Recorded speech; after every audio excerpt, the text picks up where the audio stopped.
just wanted to Good evening. see if Sessions is Are you able to hear me in the back? Yeah.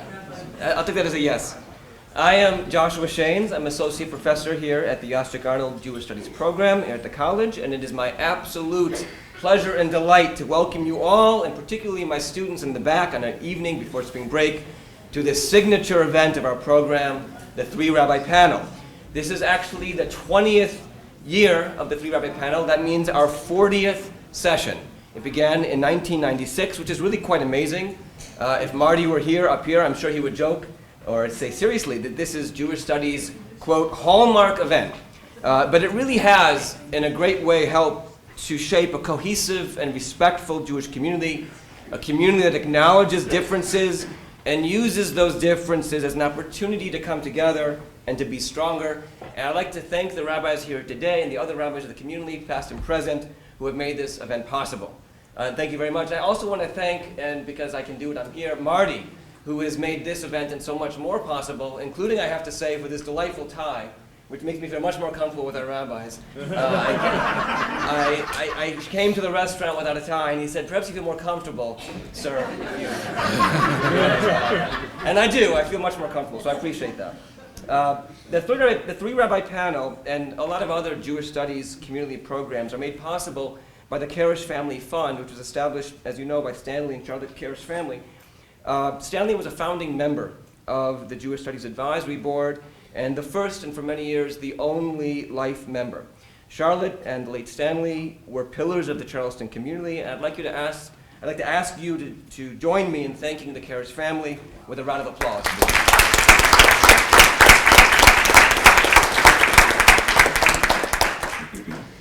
I'm also been asked to announce that some of our students are in the back left corner selling Challahs for Hunger, which is a charity program. They're waving to you now, and I'm sure they'll be very happy to help you on your way out, and I encourage you to stop there. And finally, newsletters. Newsletters are in the back, and I'd like to encourage you to grab one on your way out, or to connect with us on Facebook for information about upcoming programming, and in particular, I'd like to announce that Sholem Dean will be delivering the 2017 Kronsberg Memorial Lecture Thursday, April 6th, just before Passover at 7:30 in this very room. Sholem Dean was here once before. You might know him. He's the author of an international bestseller. He was raised in an ultra-Orthodox community in New York called Square, and he later left that community. He wrote a memoir about it, which is he's currently actually in Europe, touring Paris and London about that book. And he'll be back here giving a lecture entitled Judaism Without Belief, an Exploration of Jewishness from a Post-Religious Perspective. That'll be here April 6th at 7:30. Now, just a quick word of introduction for those in the audience less familiar with these Jewish movements represented here. In the 19th century, especially in the United States and Germany, Jews for the first time became equal citizens of their respective countries. Jewish denominations then emerged, each of which attempted to negotiate the relationship of Jewishness and modernity in their own way, each claiming that they followed the best traditions of Judaism from its earlier centuries. The first denomination to emerge was Reform, born here in Charleston, of course, and also in Germany, which was based on the idea that the Bible and subsequent Jewish laws and traditions, as man-made, if divinely inspired, were subject to change and adaptation based on contemporary moral ideals. Rabbi Kanter of Kahal Kadosh Bet Elohim represents this Reform tradition on our panel. Conservative Judaism grew out of this movement, agreeing with this premise in part, but feeling that Reform Judaism had pulled too far away from Jewish tradition and insisting that Jewish law, halakha, remained obligatory, even as it argued that those to its right, or in this case, I guess to your right, but from their left, were too rigid in their interpretation of it. Conservative Judaism is a middle ground, to the right of Reform, but to the left of Orthodox Judaism. Rabbi Rosenbaum of Synagogue Emanu-El represents this conservative tradition on our panel. Finally, Orthodox Judaism was organized in reaction to the others as a rallying of forces opposed to these changes and committed to Jewish law as interpreted in the seminal legal code, the Shulchan Aruch, which details traditional Jewish religious observance. Modern Orthodoxy, in particular, represented here by Rabbi Davies of Congregation Dor Tikvah, celebrates secular education and integration into the modern world, even as it insists on a traditionalist approach to halachic observance. Tonight's topic is called Unpacking the Text, Na'aseh v'nishma, a phrase read just recently in synagogues. Jewish tradition teaches that the pinnacle of Jewish history occurred at the foot of Mount Sinai as God revealed the Torah. Just before that revelation took place, though, the Jewish people pledged, Na'aseh v'nishma, we will do and we will listen to all that God has declared. The order of this declaration is of great importance, and the verse is often interpreted differently among denominational lines. Are we to keep the Torah and its commandments without knowing why? Are we to first inform ourselves of Jewish law and then choose how to implement them on an individual basis? Is action more important than understanding, or as the Talmud teaches, does understanding lead to action? Our rabbis will each have 12 minutes to reflect on their personal impressions. We all know rabbis, it's how it goes. As well as the views of the respective denominations towards the role of towards this question. We do our best to change the order of presentation from one panel to the next. So this evening we'll begin with Rabbi Greg Kanter of Kahalkos Beth Elohim, followed by Rabbi Adam Rosenbaum of Synagogue Emanu-El, and conclude with Rabbi Michael Davies of Congregation Dor Tikvah. And I appreciate you sitting in the exact right order. That was very clever. Following the Jews are nothing if not clever. Following the rabbi's remarks, we'll move on to questions and conclude no later than 8:45. At that point, we will officially welcome Rabbi Kanter to the Charleston community with some refreshments. So let's begin. Please join me as we welcome Rabbi Kanter.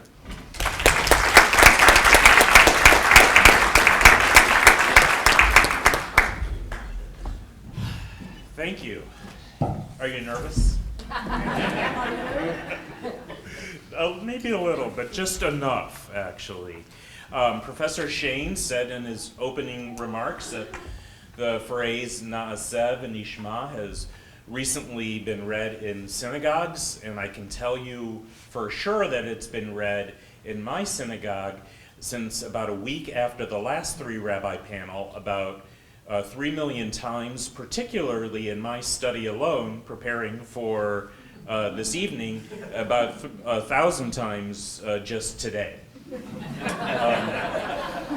And I want to give my colleagues a lot of credit that when we chose this, and they chose it, and I let them lead the way a little bit on that, or was so happy that they led the way on that, that they were trying to change the tone a little, I think, so that this would be something where we can each represent our individual movements in a way that we come together and not necessarily are debating issues, even though there are issues we all know where we agree and disagree. This was a tough one, as I was sharing with Rabbi Davies earlier.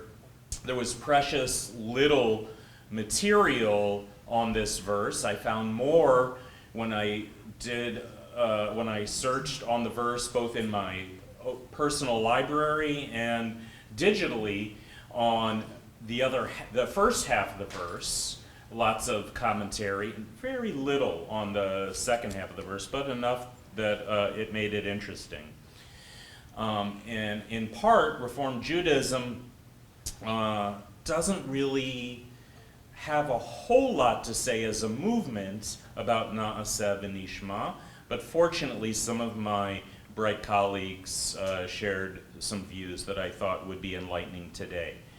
So when we say Na'aseh v'nishma, we're talking about Exodus chapter 24, verse 7, specifically the latter half of that verse, and it's often translated as we will do, Na'aseh v'nishma. Sometimes we will understand, which may seem backwards for some people, especially, I think, particularly in the Reform movement, who often want to first understand before we say we're going to do it.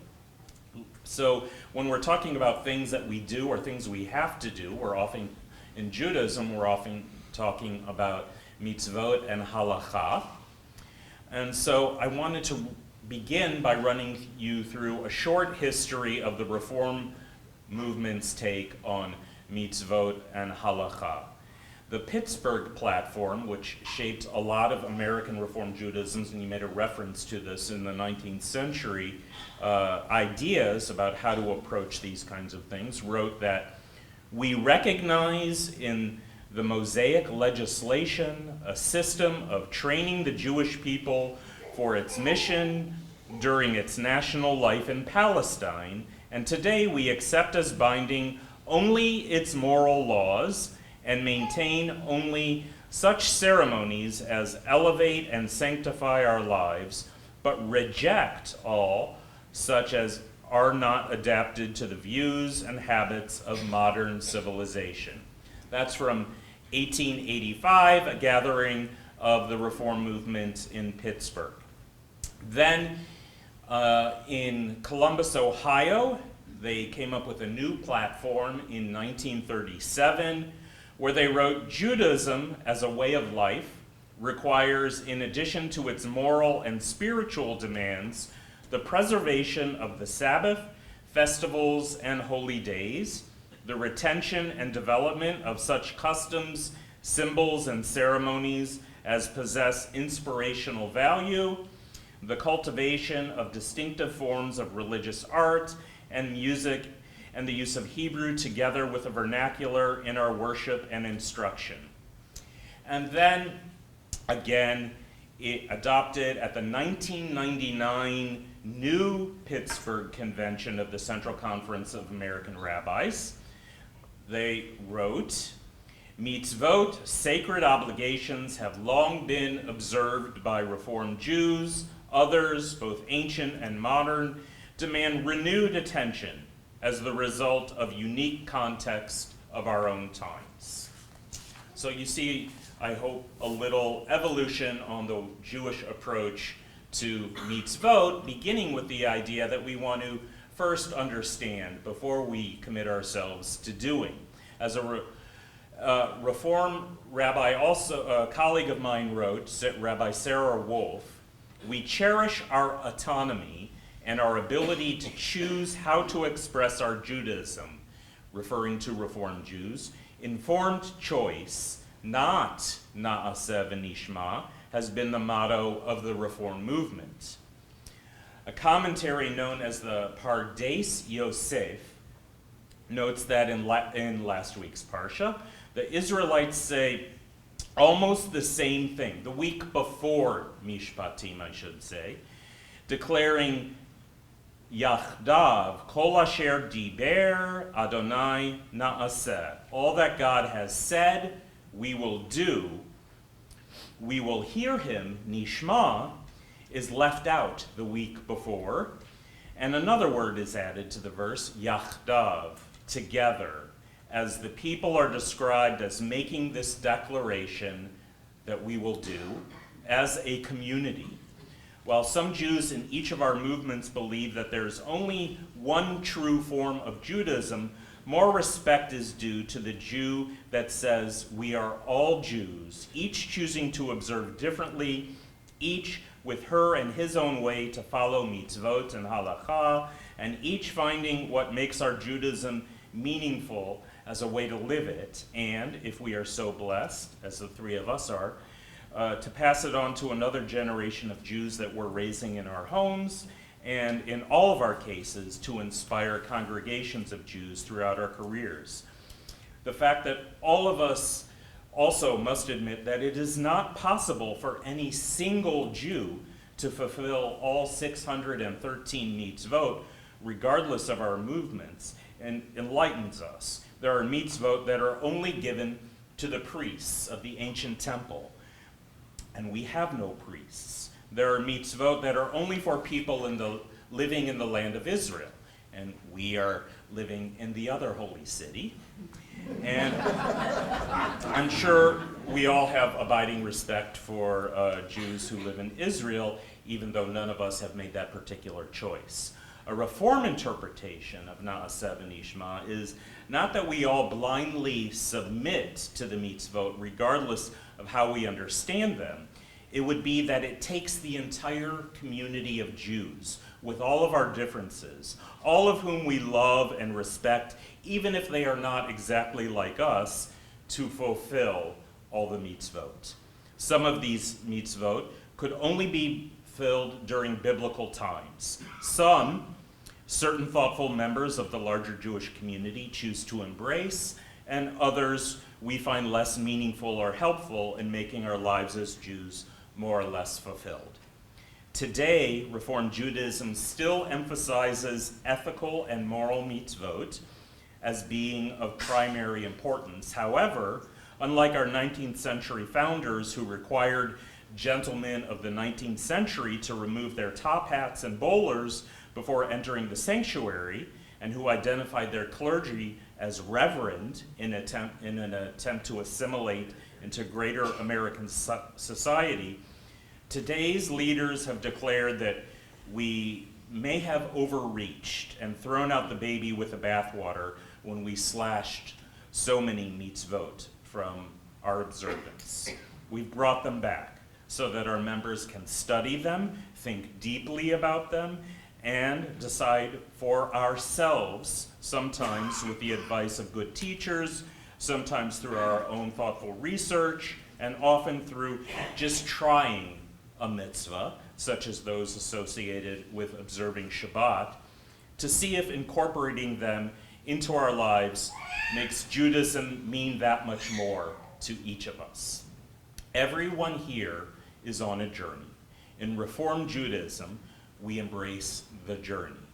During our journeys, for some of us, our level of Jewish observance will ebb and flow throughout our lives, while for others, we may have found ourselves born into a particular movement and found ultimate and lasting meaning in the Judaism of our parents and grandparents, and for some of us, even our great-grandparents.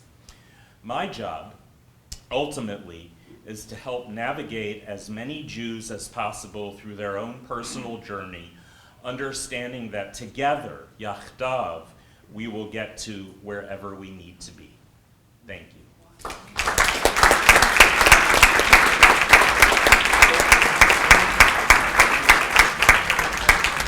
Thank you, and the timing was impeccable. It's his first time. I just like to say, it's a tough act to follow, but very, very quickly I want to point out that the first chief rabbi of England, the very, very Orthodox Rabbi Adler, was not just Reverend Adler, but the Right Reverend Adler. And he was quite Orthodox, so interesting. Anyway, please, Rabbi Rosenbaum.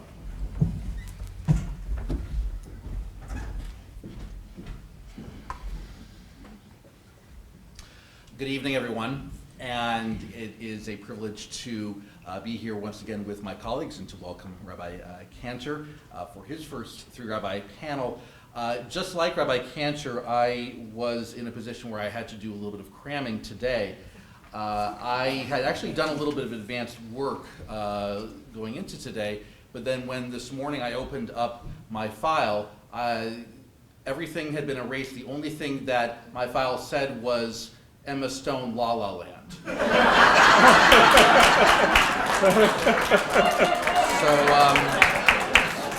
So I had to start again, so I hope you'll bear with me. In all seriousness, I feel like my job this evening is to teach how this phrase, Na'aseh v'nishma, is interpreted by some of my colleagues today in the conservative movement, and to reflect how it illustrates, how this phrase illustrates the current condition and challenges of our movement. So I'm going to go through writings of three different of my colleagues who have talked about this. The first is Uri Ayalon, who was, when he wrote this in 2004, a rabbinical student at Machon Schechter, which is Israel's rabbinical training institute. And he was writing a Devar Torah about the Torah portion of Yitro, which we read a couple of Shabbatot ago. Yitro includes the Ten Commandments, and you'll see hopefully in a moment what this has to do with the phrase that we deal with today. It says, the order of our Torah portion gives us an answer in first establishing and accepting the idea of a society based on a justice system. and then filling it with details. We must not forget that our own social order is based on that first part of this Torah portion before the Ten Commandments, in their specificity, if I said that right, are given. In not accepting the basic rule of law and the fundamental principle of human responsibility, we run the great risk of possibly destroying our entire society.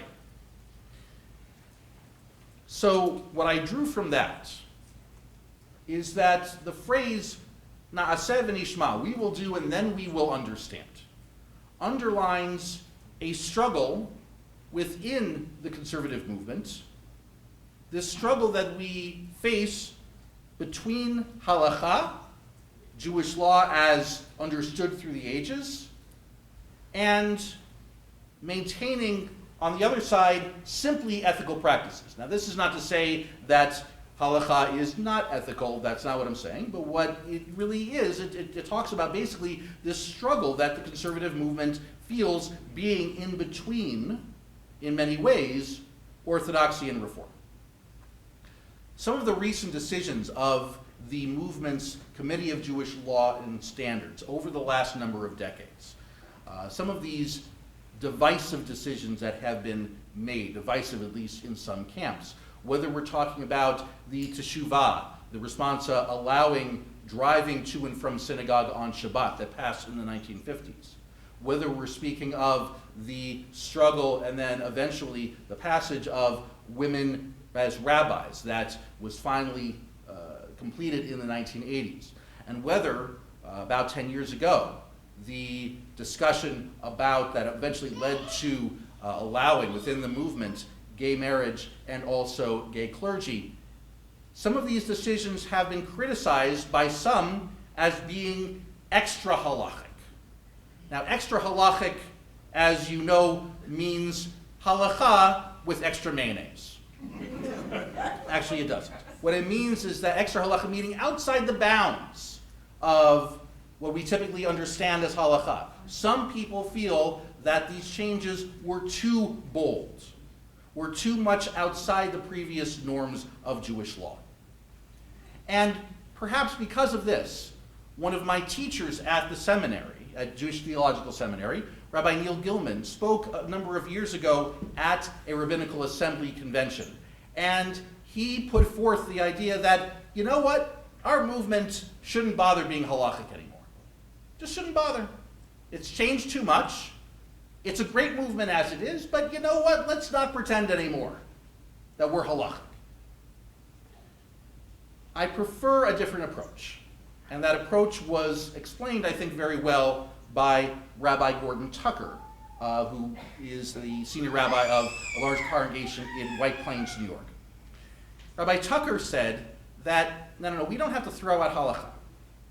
Instead, we need to understand halakha just in a more far-reaching way.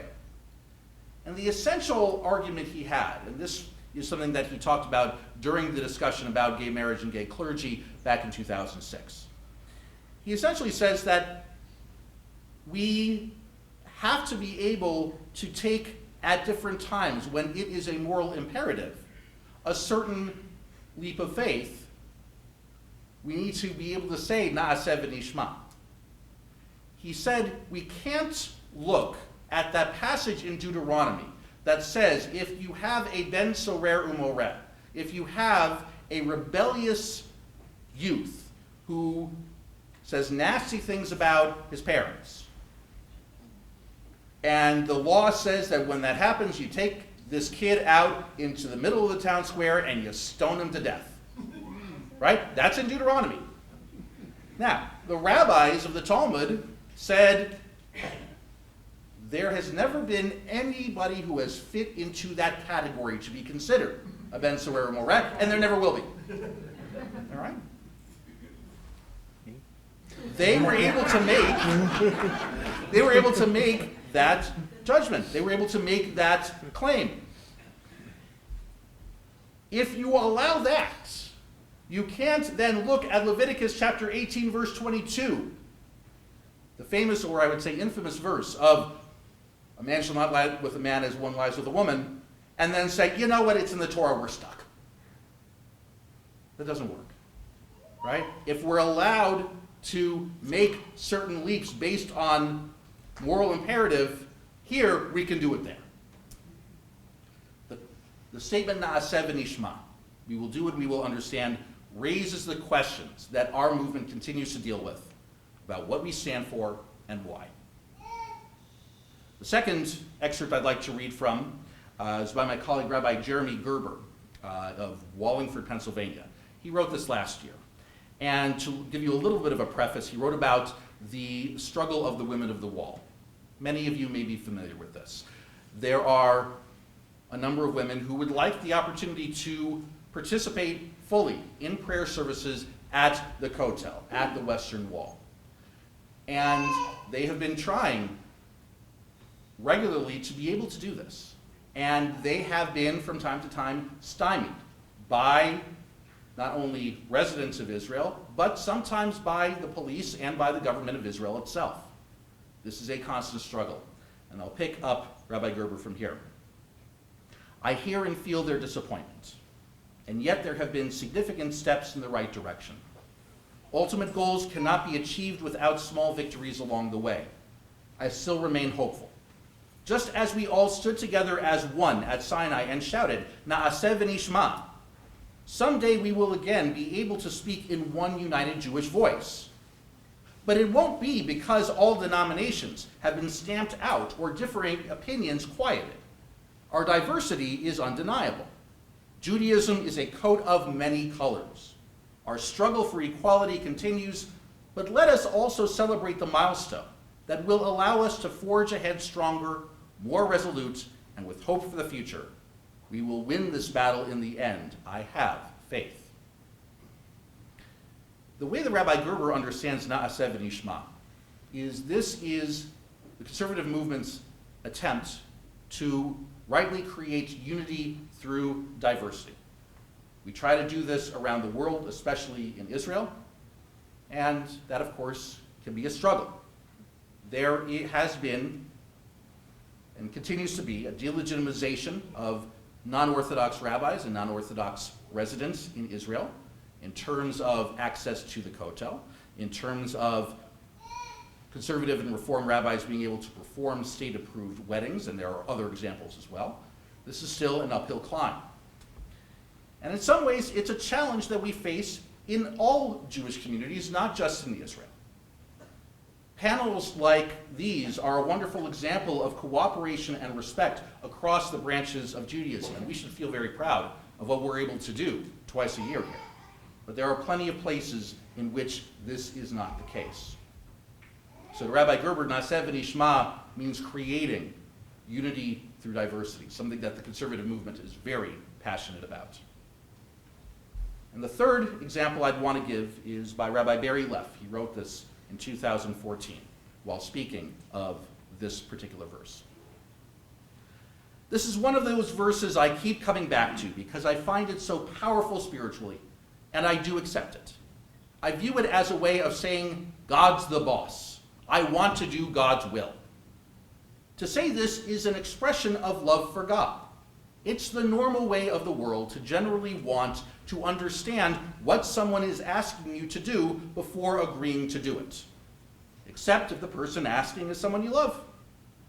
So I view Na'aseh v'nishma as a testimony to having that kind of relationship with God, obedience out of love, not out of fear.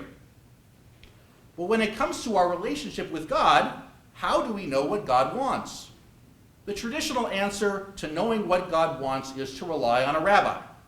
And you're supposed to go to one rabbi with your halachic questions. You're not supposed to go to one rabbi you know is lenient on kashrut for what you eat, and then another rabbi you know is lenient on the rules for Shabbat for what to do on Shabbat.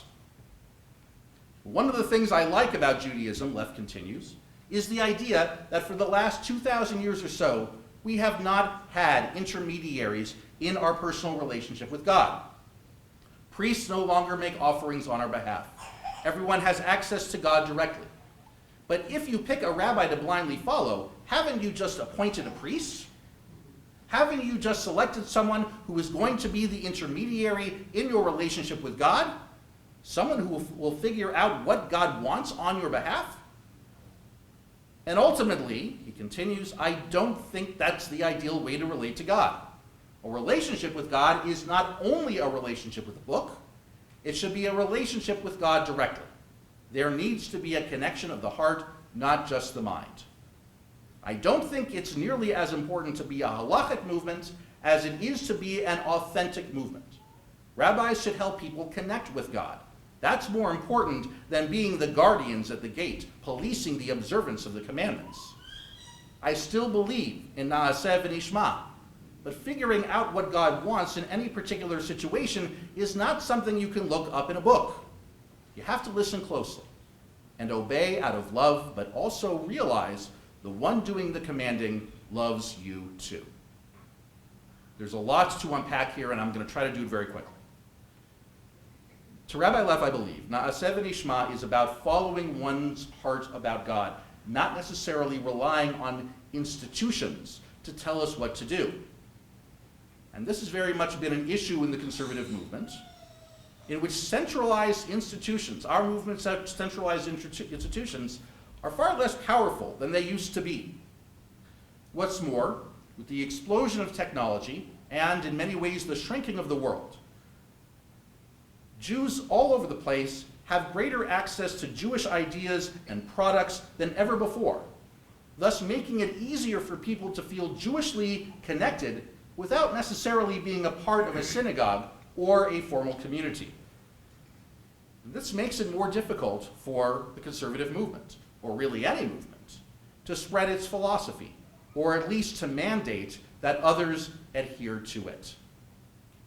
Na'aseh v'nishma, to Rabbi Leff, means heeding a personal call to God, which sometimes runs counter to the desires of an entire community. So to try to sum this up, when we unpack the meaning of Na'aseh v'nishma, we see a conservative movement that is dynamic, but very much in transition. Going forward, we still wish to clarify our relationship with halakha. We still wish to be a welcoming and strong presence among Jewish movements and with other Jewish movements. And we still wish to relate to modern Jews whose allegiances and priorities are very much up in the air. To meet these challenges will take a lot of work and a lot of blind faith, which I suppose is what Na'aseh v'nishma is all about. Thank you.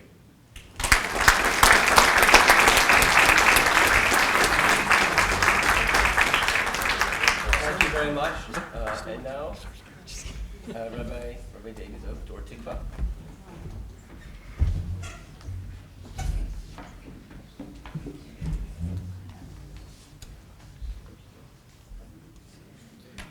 Good evening, everyone. I too would like to welcome Rabbi Kanter to the stage for his first time, and I think we can all agree he did a fantastic job. Thank you.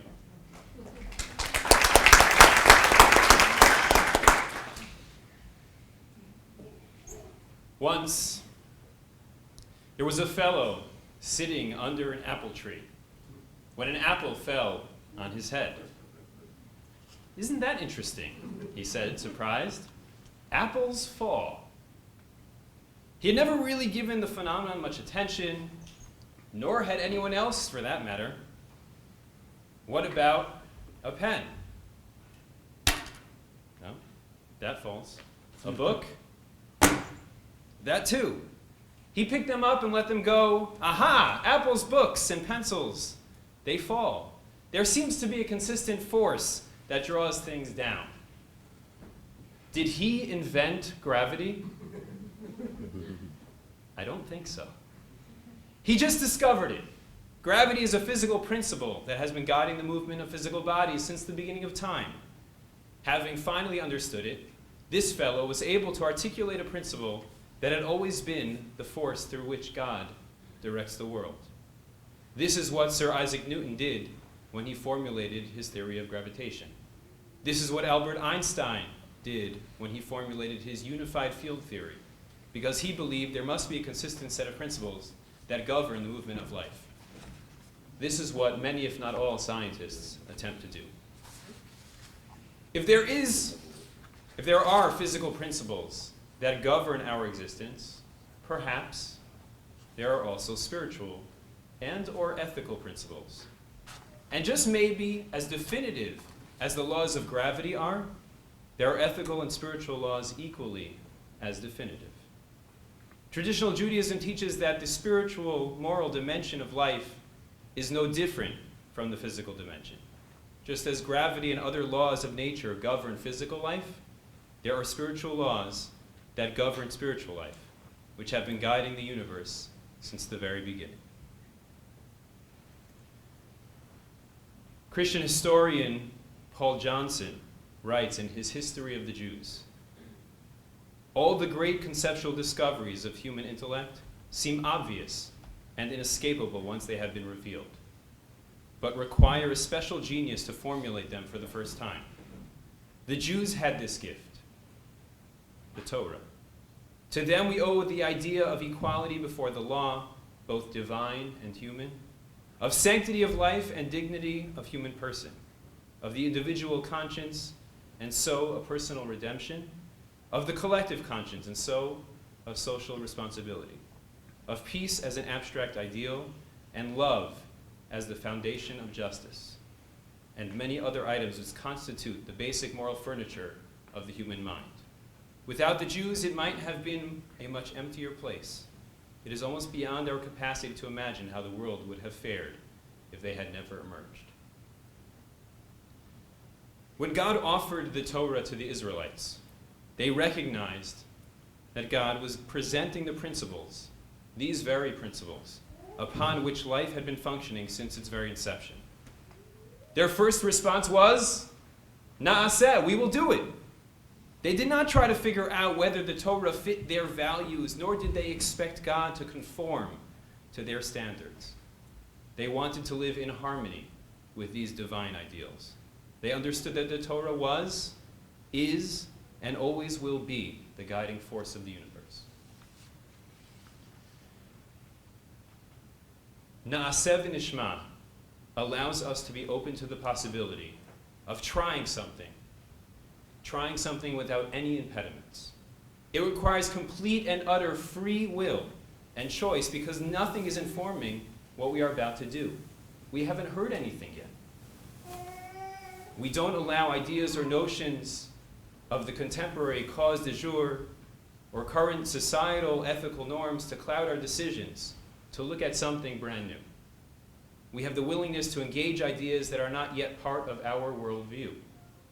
This is certainly something, I think, that is desperately needed in today's political climate, where people are so set on their side of the debate that they are not willing to hear anything else. That was last year's topic, so let's move on. Now, this is not just something that was said some 3,000 years ago at the foot of Mount Sinai. This is something that we should be saying every single day. This is the true showing of our ability to make our own choices regardless of what we have heard. If we operate in a way where we just follow along because that is what we or someone in our past or our present have always done, it can get very dry and monotonous very quickly. If we make the conscious decision, na'aseh v'nishma, as I try to do on a daily basis, then we will feel energized and renewed at each and every moment. Now, the mistake that many fall prey to is to think of God's commands as demands. However, a demand implies a threat. A command is, in fact, an invitation to commune, to connect, to partner with God. The mitzvot are empowering. Through them, we transcend our ego and our petty concerns and pattern our lives according to the heavenly divine order. The Talmud teaches that there was an individual who criticized the Israelites for being so impetuous and putting their mouth before their ears. Na'aseh v'nishma, how could you have said such a thing? After all, it would have made more sense to first hear what the commandments would be and then decide whether or not to accept them. This individual saw God as separate from his creation and saw the mitzvot as God's demands and their acceptance as an act of self-sacrifice. The Israelites, however, were surrendering their will and their self-interest to the will and self-interest of this other being, of God. The Israelites knew that to live according to the mitzvot is in fact a great act of self-expression. They knew that the mitzvot are what make us a holy people. Now, being a holy person doesn't mean that you can go around and say, whatever I do, I can lord over somebody else. It doesn't mean giving up the pleasures of this world for the eternal rewards of the next. Being a holy person means feeling no conflict at all with the physical world. To be above it and totally in it at the very same time. To be in the middle of a traffic jam, which are being more and more frequent in our area, and still be riding along with peace of mind and not becoming aggravated. To enjoy the physical pleasures of this world without becoming addicted or enslaved by them. Now, mitzvot themselves can be a form of slavery, as my colleague mentioned, if they are not practiced with the right intentions or in the right way. Torah can be an incredible journey of the soul, but it can also be just another ego trip, even to the point of idol worship, worshiping the laws themselves as opposed to using them as a way of connecting to the divine. After all, what happened shortly after the revelation at Sinai? Nothing less than the story of the golden calf, perhaps the worst instance of idol worship in Jewish history. We have a challenge in our lives, because each day there are feelings of smallness, even nothingness. We see ourselves relative to this enormous and overwhelming universe. We realize that we are not even the size of a speck of dust. And yet, even though everything from without seems to tell us that we are nothing, there is something within us that stubbornly insists that we are something. It is our very nature that tries to overcome this threat of nothingness, to therefore identify with greatness in order to experience and partake of it. This is the psychology of patriotism. Through commitment and devotion to country, which I perceive as great, I will go beyond myself and my limitations to partake in the great, sharing its glory and its eternity. Human beings often seek to be servants of the greater, whether it is king, country, or cause. Now, this may sound like a gross nullification of self, but it is a kind of commitment that gives people unusual strength and even a greater sense of self-worth. These benefits are achieved through devoted service and identification with something that transcends our limited selves. All the hard work and personal sacrifice, inspired by our passionate devotion, actually leads to the ultimate in self-gratification. All is gained when you give of yourself beyond yourself. When you serve your country, your community, or selflessly dedicate yourself to another great cause, you do not feel self-effaced, nor do you experience your service as degrading or depriving form of slavery. You actually feel just the opposite. Through that service, you go beyond yourself, identifying and bonding with larger forces, eternal values, and ideals. Now, in case this is a little bit too lofty an idea, going so beyond ourselves, let me give you another example. Let's say you're at home in a little short while from now, and your spouse, your parent, your child, you ask them, they ask you to take out the garbage. Now you have a few options in terms of your response. Maybe. One option is that I could say no. I could think to myself, I know exactly what they're trying to do. They're trying to control me, to subordinate me. Well, I'm not their slave. No way. I'm not going to belittle myself and just do their every bidding. Therefore, sorry, do it yourself. I'm not your garbage man. Option number one. Option number two is I could say yes. Without thinking, I completely surrender myself to every request.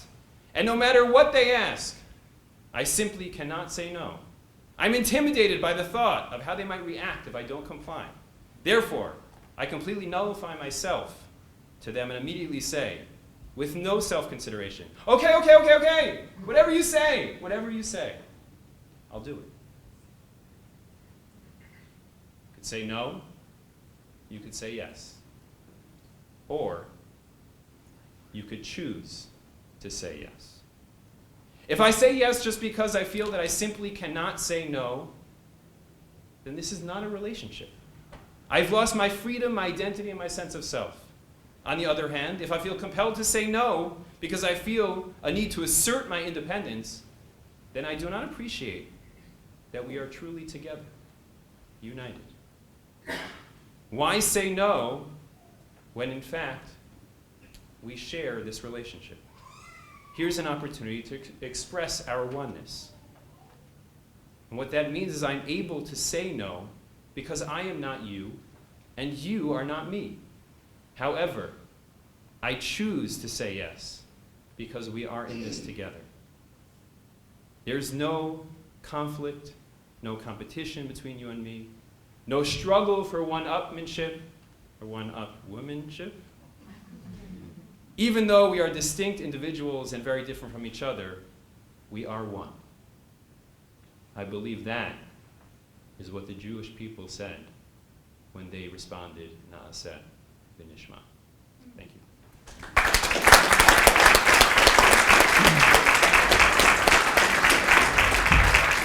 Wow. Thank you very much for three really interesting and inspiring talks, and also 3 talks that absolutely, in my mind, in both content, tone, and style, really exemplify the movements, which is the ideal that I like to see. So that was great. We now have time for a few questions, which are, a short series of words designed to elicit information from the panel. Please, Herb. Yeah. Yes, this is for Rabbi Davies. You mentioned scientists who have learned about the forces of nature and can even predict to some extent the future.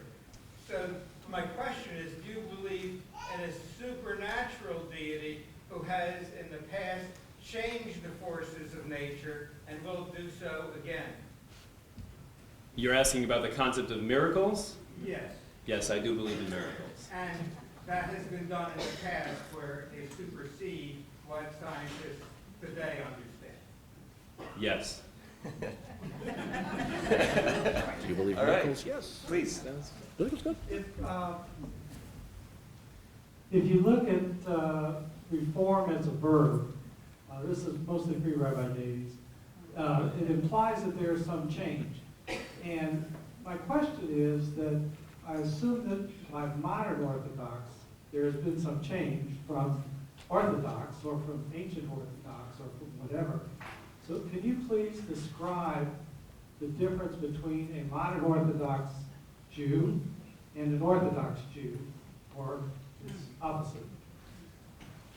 I think we might need another panel to do that. The short of it is, and there are many different answers to this question, I think the definition of modern Orthodox is quite challenging, and in a certain sense to each their own.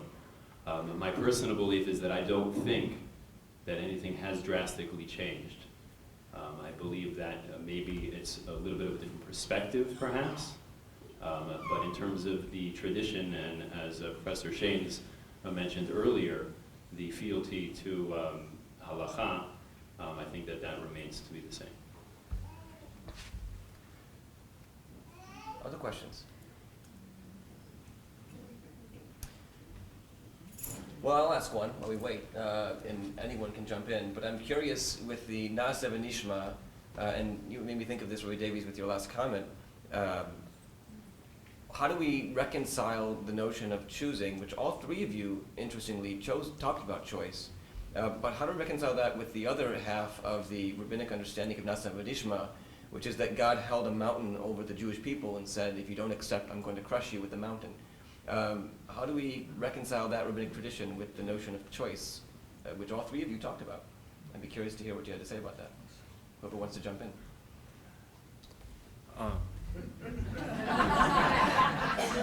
I read that interpretation. By the way, the idea that the mountain was held over the Jewish people is extra interpretation. Yeah, it's a midrash, yeah. Yeah. So, and the interpretations I read throughout, at least my studies of how Reform rabbis interpret this, was that was an incorrect interpretation. That we stood at Sinai's foot. It was not held over our heads, and which has led all three of us to agree that the freedom to choose is an essential part of the human condition.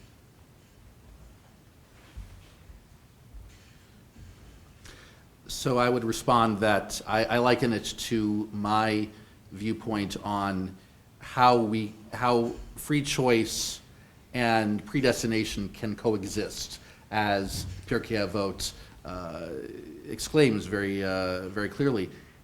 The way I believe it exists is that we have indeed free choice, but there are clear consequences to our decisions.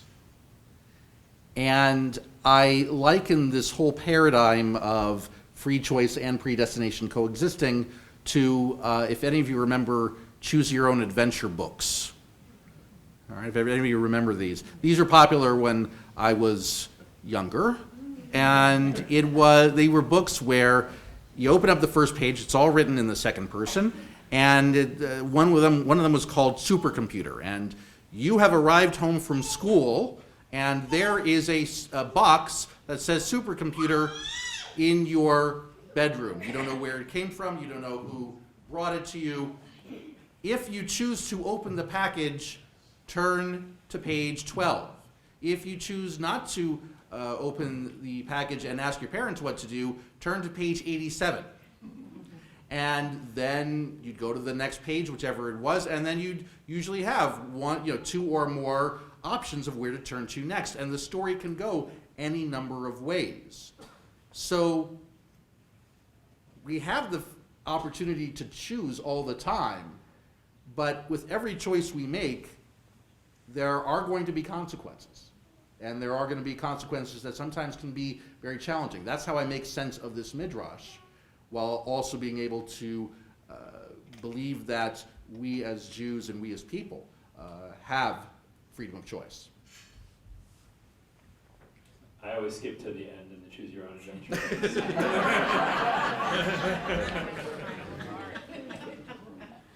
I think that in the remarks that I shared, there was a clear idea that the information that is being given to us, and perhaps the compelling reason to choose to follow the Torah and mitzvot, is because it's built into the fabric of reality and the fabric of the universe. And if that's the case, so then in a certain sense, that feeling, if that's all it might have been in midrashic interpretation, of having a mountain held over one's head because you can choose to go with the direction that the world is built to go in, or you can choose to go in a different direction, but that may end up not being an avenue that would be as fruitful. Thanks. Other questions?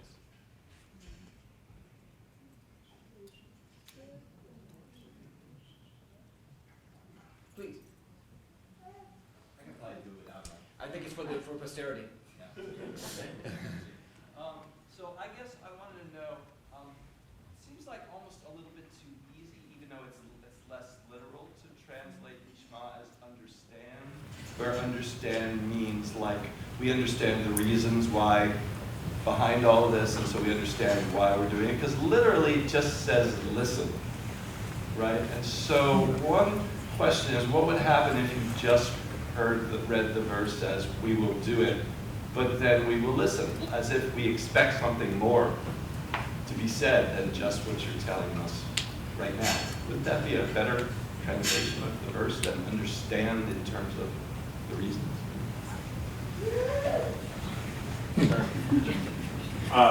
Well, it's true that the midrash and the interpretations do play with the different ways to translate.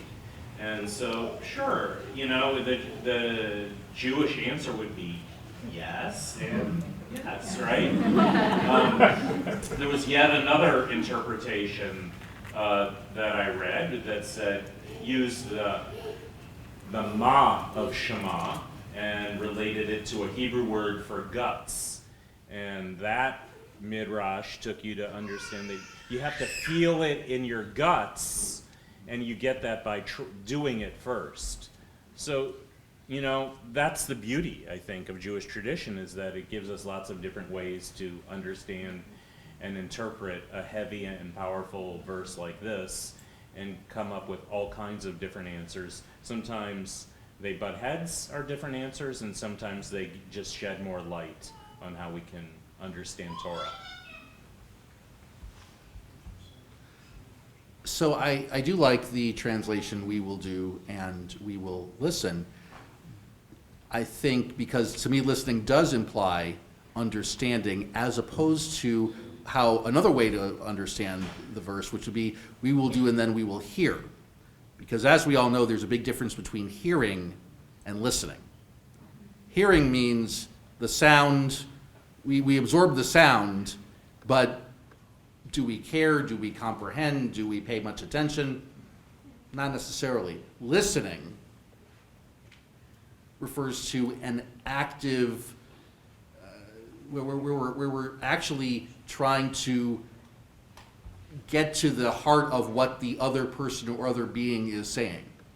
So I would say that we will do and we will listen. I like that a lot. I do think that that refers to understanding. I like those as opposed to we will do and we will hear. That I think implies something a bit more careless.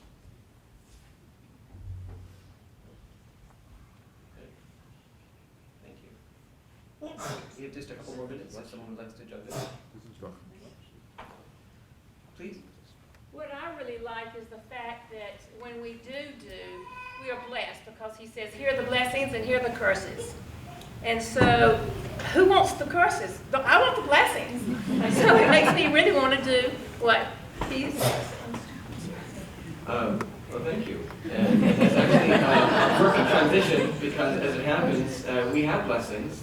If you turn around behind you, you'll see them on the table. So I would like to take this opportunity to thank the rabbis, and also to formally welcome Rabbi Kanter to the community.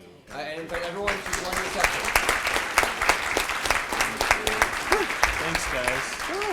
Thank you. All right. One down. All right. So how's Shu enjoying baseball practice? He's loving it. Yeah. By the way, I'm putting aside Shema is here, versus listen. There's a Rabbi Soloveitchik who translates the Shema